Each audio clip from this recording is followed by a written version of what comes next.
আসসালামু আলাইকুম প্রিয় দর্শক, আমরা চলে আসলাম বাড়িগাঁও মেলায়। তো আইসে এই যে আমার ন্যাংটা মেলার কলিজার বন্ধুরা পাইলাম। তো আর বাড়ি এই জায়গায় যেহেতু দুস্থ কেমন আছে? এই তো অনেক ভালো।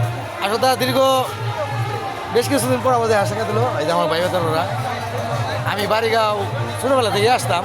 তারপর যেহেতু বিয়ে করছে আমার শ্বশুর বাড়ি হয়ে গেছে এই এলাকা, তখন বুঝতে পারি না। তো বন্ধুকে পাই অনেক ভালো লাগলো।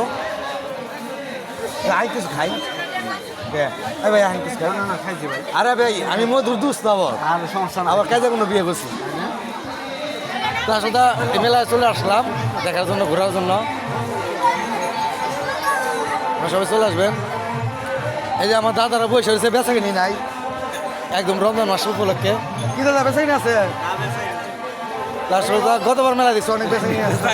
আমি জামগার গোসল করে কামেতে গেলাম। কেমন থেকে